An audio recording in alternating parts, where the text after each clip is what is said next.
Hello, everybody. I'm a practicing therapist and a doctoral student of psychology. Today, we're going to talk about a topic that a lot of you guys requested: how to connect during long distance with an avoidant. You and your avoidant partner, you guys are long distance, or maybe you guys are, I don't know, maybe you're traveling for the holidays, whatever it is, and maybe you're separate for a while, or maybe they have a work trip. Whatever it is, you guys are separate. Typically, it's going to be for a long period of time, not just like a week, maybe a couple months, maybe a couple years. You guys are long distance. Maybe you're meeting and traveling in between to meet each other. But how can you stay connected during the time you're apart? Let's talk about it. So the first one is actually you lean in to your own independence without sacrificing connection. We're going to talk about it. Establish and maintaining your hobbies and connection with your friends and family while still checking in with your partner. That's pretty much it. That helps both partners to feel more secure, and it creates positivity during separation. It allows you to not continuously focus on the absence of your partner, but also not worry about what they're doing because you have a lot of things going on too, right? And it also helps them to not feel the pressure building up, okay?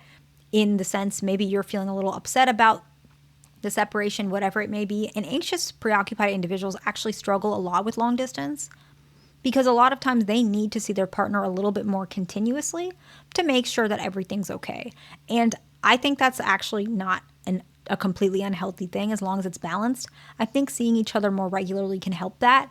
But we're just talking about the distance, but I just wanted to give you that piece. The next one is varied communication. I think this one is the most important, or one of the most important, because it helps if you're anxious, preoccupied as well. It helps you, not just helping your avoidant partner. Both of you guys are in this relationship. So what do I mean by varied communication?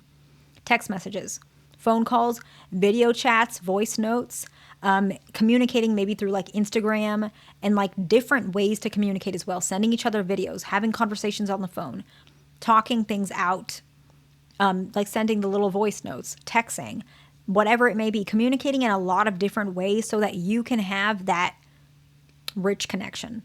The next one is designated meeting times. I think this one is the most important. It is regardless of attachment style. I really think that any couple that's long distance, at one point they need to get on some sort of schedule, or it doesn't have to be entirely regimented, but some estimated time where you guys always see each other. Agree on a specific time maybe to see each other, whether it's once a month or once every 3 months, depending on your distance, right? I don't know. Some people are actually like international. I've seen that before. I don't have much experience with that just because I'm licensed in like one, when you're licensed, you're in one jurisdiction or whatever your jurisdiction is. And so you can't really see international, but sometimes you might see people who are individual. Like I had, not now, an individual who was in a long distance relationship that was international. So I never met their partner, but I was working with them. Very interesting. And it can be very challenging. And so sometimes you can't see each other for like 3 months, sometimes 6 months, but you can't really control that. But you want to include that regular meeting time so that you have something to look forward to. You might also want to schedule that varied communication depending on what it is, okay? The next one is daily communication. I have mentioned this before, but not every relationship is like this. But I think texting daily can maintain that intimacy. It really depends on your relationship. It should be mutually agreed, okay? Like if you guys mutually think we don't need to text every day, completely fine. Some people don't like to, okay? The next one is actually using technology to connect indirectly, okay? This can be very helpful. Playing games together like online, watching movies together at the same time can be very helpful. But this one I also found very interesting. Any sort of like apps to keep track of like hobbies and goals. If you guys are in it together and you do that together, that can feel very intimate as well, okay? The next one is understand different communication styles. Understand how each partner prefers to communicate so that things don't get lost in communication. I've mentioned this before, but dismissive avoidants actually like to clear things up over the phone, right? They don't like the texting all the time in between and just fighting over text message. A lot of dismissive avoidants do not like that. They're just like, okay, let me just call and figure this out on the phone. I really don't want to deal with this, right? It just is easier for them. Fearful avoidance, interesting enough, I noticed they prefer texting. And I think part of it is they get to take a little bit of time. Like fearful avoidance, of course, they all have like an anxious side, right? No matter how prominent it is, a lot of times they get a lot of anxiety around these types of communication. And so sometimes texting can help them to feel like they're still getting what they need out of it, but it's not to the point where in their mind, because a lot of them have a lot of trauma, it could get into like some sort of screaming match, could be their fear subconsciously. Or they're afraid that if they talk on the phone, things can get way out of control, can become very chaotic. And so often they prefer to text instead of actually directly communicate. Dismissive avoidants prefer like phone calls or waiting until they're in person to have this conversation. Where fearful avoidants, they don't like to wait that long because it makes them anxious. So sometimes they'd rather do it right away, but through text message. Where dismissive avoidants would be like, let's, not talk about this or not do this until we meet or we're on the phone. So that's just different. Understanding different communication styles can really help you. The next one is handle disagreements wisely or calmly, or in a way where you're kind of focusing on the benefit of the relationship. When you guys are not long distance, just something I notice, sometimes you can get away with a little bit more miscommunication because you're just going to see each other again really soon. But if you're long distance, every moment really does count much more. I can't even speak to that because I've never experienced that, but I have seen that with some individuals that as I practice, right? Where they need to really prioritize resolving conflicts or what to bring up or when to bring up, because any miscommunication can escalate something to which it's hard to fix this if you won't see your partner until like 3 months. It's always easier to feel more connected when you see them in person. And so handle your disagreements in a way where you don't want to, of course, in general, you want to always remain as level-headed as possible, but that's not always the case. You can't always do that. So when that happens, I would say prioritize apologizing or trying to put some of those issues that you're worried about on the back burner currently so that you can focus on other things, whatever it may be, but manage those things so that you can find as much connection with your partner as possible until you guys are able to be more closer physically, okay?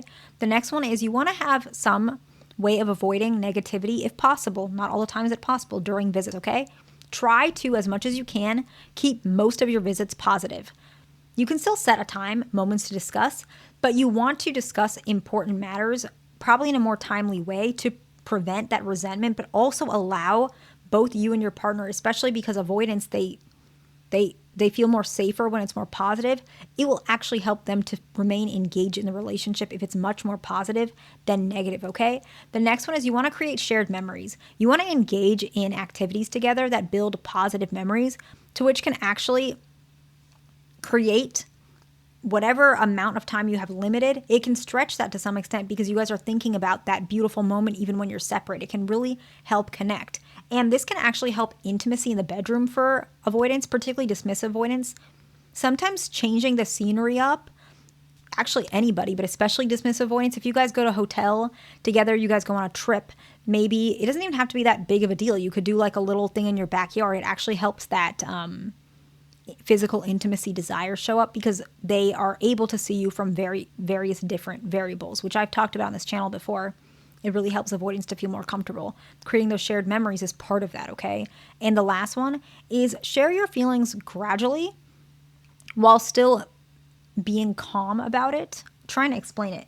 You don't want to say, I miss you so much. Where are you? I wish you were here. Why did you leave me? How dare you? X, Y, and Z, okay? It's a lot of emotions, but I understand. When you miss somebody, I can see that sometimes it really builds up. There's a lot of emotions, so I completely respect that. Sometimes you want to share them a little bit more gradual, even if you have so much built up, because I don't want you to scare your partner away and then you lose the relationship just because your partner can't handle those emotions.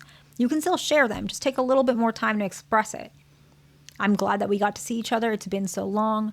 I really appreciate seeing you. What do you want to do for the weekend now that you're staying over for for whatever amount of time? Do you want to go to dinner? Do you want to go to breakfast? What do you want to do? And so you're helping them to feel comfortable with your emotions, but you're not overwhelming them. Okay. So let's go ahead and summarize. The first one is lean into your own independence without sacrificing connection. The next one is varied communication. The third one is designated meeting times. Fourth one is daily communication. Fifth one is using technology to connect, such as like playing games together. The sixth one is understand the different communication styles. The seventh one is handle disagreements wisely. Eighth one is avoid negativity or minimize negativity during visits. The ninth one is create shared memories. And the 10th one is share feelings gradually, okay? I hope this video was helpful to somebody. Please like, subscribe. I'll see you in the next one.